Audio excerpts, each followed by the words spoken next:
Hello dear viewer or viewers, welcome back to another Dream Entry ASMR. So this one is a little bit lighter of a dream compared to my last one. This one is titled The Cartoon Cafe, written circa 2020. It was nighttime.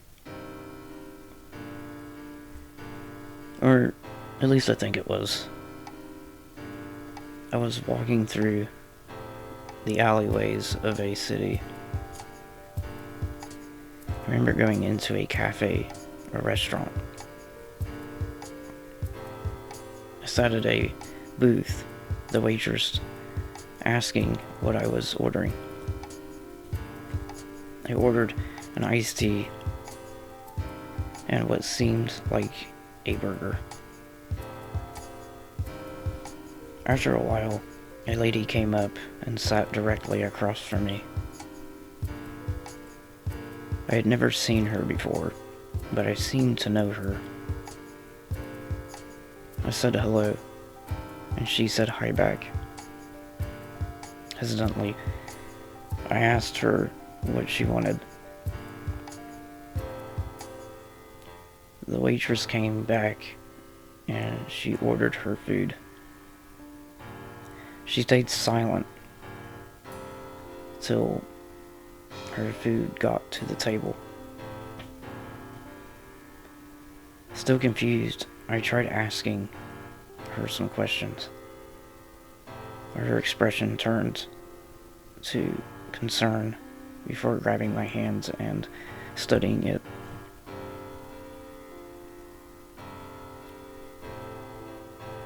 She muttered to herself, looking at the scars, at the sores and scars on my hands. It wasn't until then that I focused on her. Long, dark, brunette hair, green eyes. She was wearing a yellowish orange dress with different colored designs or flowers. I flinched as she touched a soft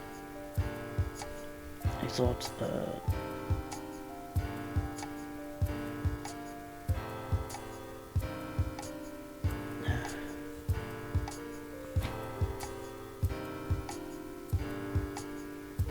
part of my palm.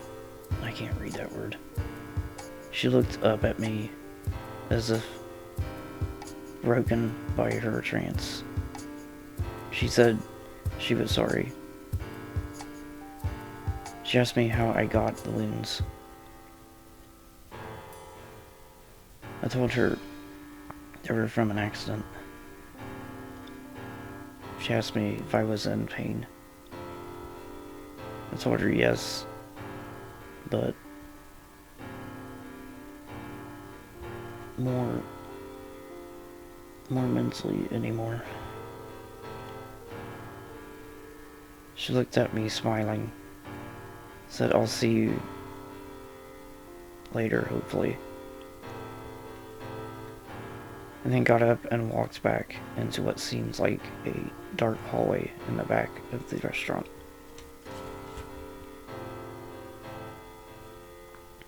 I sat puzzled and confused for what seems like hours. And then it finally clicked that she wanted me to follow her. I went in the same direction she took, but the hallway ended in a dead end. She was nowhere in sight. I never saw her come back out either. I lay my back against the wall. I felt a slight budge, as if part of the wall gave way. Curious, I pushed through a doorway, almost as if getting sucked into a portal. I found myself back in the cafe, but something was different. The place seemed brighter, more vibrant. The contrast to this place was opposite of the dark and gloomy cafe. Everything here seemed more cartoony. Even the patrons there weren't exactly people, rather characters from cartoon worlds. Some of them didn't like me being there, though others didn't seem to mind me being around. All the while I was trying to find that body, or that lady that I thought was here. But I could never find her. The place seemed to stretch on, as if it was growing. The place was an utter chaos. Everyone there seemed to be all over the place. Food was being thrown everywhere. Plates and silverware. Fights were breaking out. I remember at one point I had to sit down because I was tired of running around. And the dream ended. So that one's interesting because that's actually one of my latest, like, more lucid dreams, or more detailed dreams.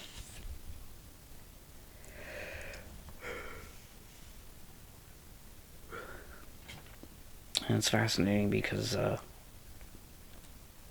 the lady that I talked to in the dream, like when I said she seemed familiar, and she had long black hair. That's something I didn't mention in my entry, but she had long black hair, and she was in another dream of mine that was kind of an erotic dream that I didn't want to talk about. And that might be where I remembered her from. Which it's weird because she also looked a little different than in that dream. And it was like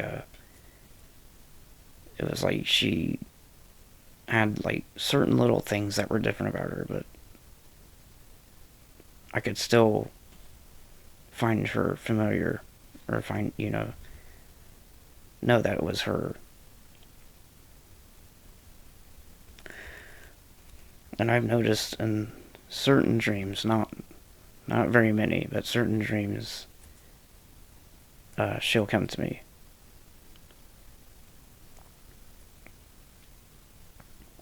And some of those dreams, like I said, get kind of erotic. But not all of them. Like, some of them are kind of like that. Like, we have like honest conversations with each other, and it's like she's actually a different person in another reality. And sometimes I wonder if she's like a soulmate from another universe or something. And sometimes I feel sad when I wake up from these dreams, because it's just, I realize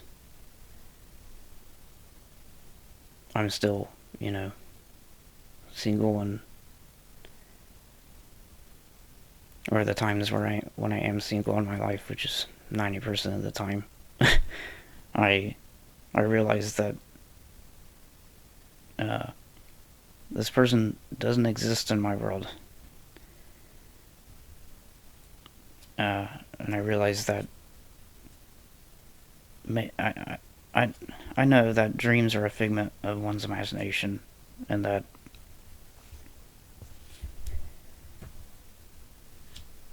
dreams are a part of the process of getting rid of old information, and so they can be distorted and they can be misinterpreted. But I feel like they can be more than that.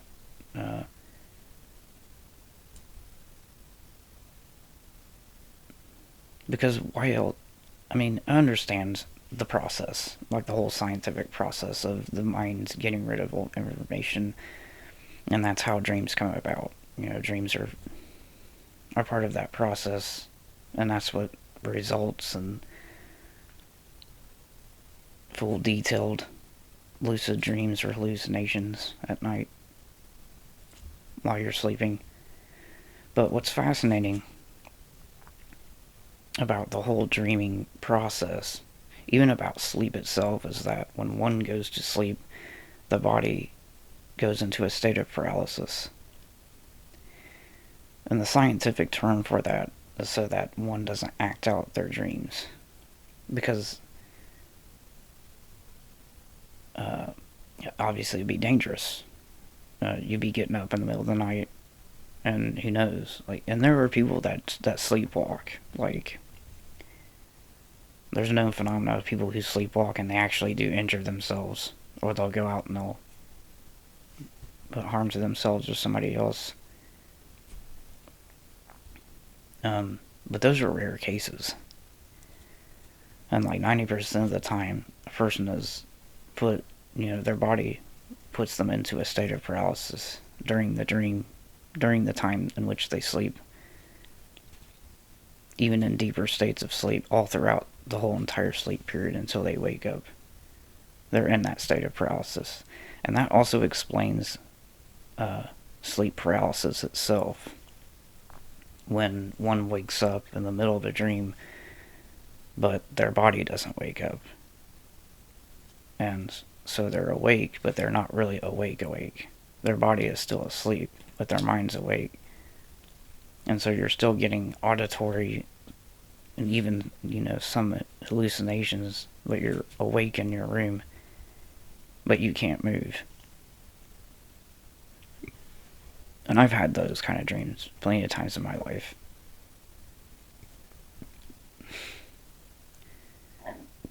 But there's also different states of sleep where you sleep and you don't dream, and it's kind of like the deepest states of sleep, or the deeper states of sleep, like the dreamless sleep and stuff, where you're completely unconscious. But the dreams happen in REM state, or REM state, rapid eye movement. And it's basically your mind goes into this state, and this is when you experience dreams.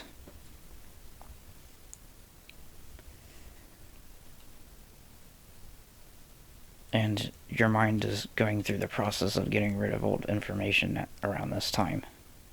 And your body's also healing, and your body's doing all kinds of stuff when you're asleep. And you don't realize it. That's what fascinates me about the whole sleep thing in general. And about how important it actually is. But it's just, it feels like there's more that's going on than just that. It feels like, and this is why dreams have had such an impact on religion and spirituality, is that there are synchronicities in dreams. And sometimes they can even coalesce into real life. And something you've seen in it. And I've had this experience, and it's tripped me out many times, where I've dreamed something in a dream, and that exact thing comes out in my real life or waking life. And or a certain situation will happen in a dream, and it'll happen in real life, and it'll just freak me out, because I'm just like, that's not supposed to happen. What's going on here? And so it makes you think there has to be more to it. Like, there has to be more going on than what meets the eye. More going on than what we realize as human beings. Something that we can't comprehend. We can't even begin to comprehend. And we'll probably never know, even with all the scientific exploration that we could do in this subject matter. It's probably never going to be something that can be solved or comprehended. And it's most likely linked to the whole, like, birth and death cycle of humanity. And I'll talk more about this because this is a dream entry. This is not. I keep doing this. I'm going off on tangents in these, and I'm going off, and this is giving me ideas for videos, though, which is cool. But anyways, I hope you enjoyed this one, and I will see you in the next video.